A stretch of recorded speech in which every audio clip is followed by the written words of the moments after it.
If you've seen prices on new phones recently, you're probably used to seeing the stickers anywhere around $700 to $1,300 for a modern flagship device. They pack some of the most noteworthy specs and features, but they're not exactly inexpensive. If you look at mid-range devices, you may lose out on the features or specs just to see a more modest price tag.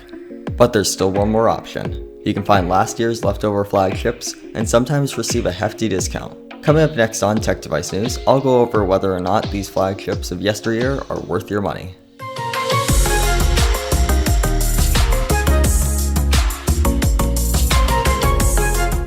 The first phone I'll take a look at is my own OnePlus 7 Pro I bought in April of this year. This phone was discounted at T-Mobile from $700 down to $450. That's about a 36% discount over buying it new.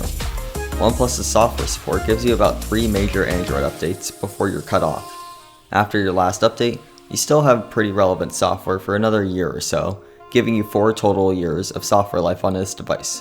Given that this phone was a year old when I bought it, it really only has 3 years left. If we stretch the price over 3 more usable years, we get a device that comes out to $150 per year. Compared to buying the phone newly released, the yearly price would have been at $233 over 3 years. Over its longest software lifespan of 4 total years, it would come out to only $25 more per year, at $175 per year for 4 years. The next device we'll look at is from Apple with their iPhone XR. This phone's new price retailed at $750, and after a year, it's now down to $600. For iPhones, their price depreciation is at only 20% over the first year. But don't think that that's the entire picture, as its software support is much longer than you'd think. The XR model will get 5 major software updates and can still be used for a year long on its last update, giving it 6 years of life at the high end. This means that a year-old iPhone XR comes out to $120 per year over 5 years. If you bought one new for retail price, it would come out to $160 for 5 years, or over its full lifespan of 6 years, it would come out to $125 per year. But at only $5 extra per year for 6 years to get the phone right when it comes out, it'll depend if you find that to be worth it compared to just dropping the extra cash right when it comes out.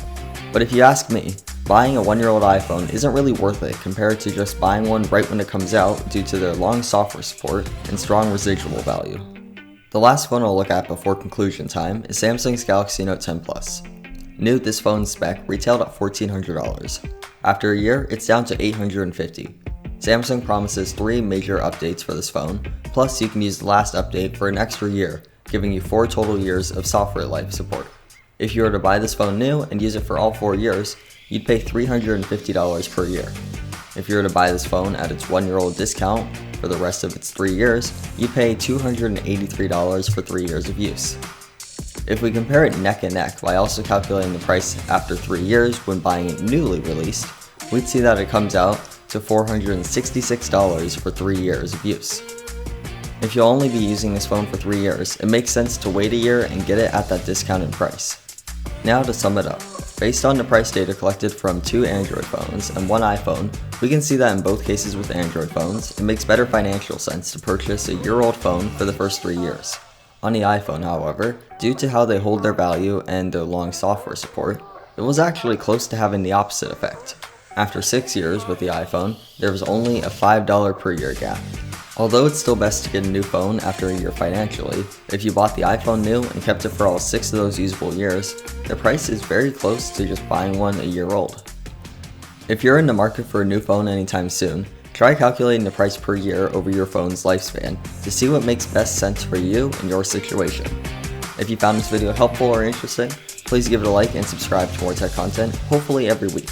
I recently started school again and I'll be trying my best to keep consistent weekly uploads. That's all for this video, folks, and I'll see you next time on Tech Device News.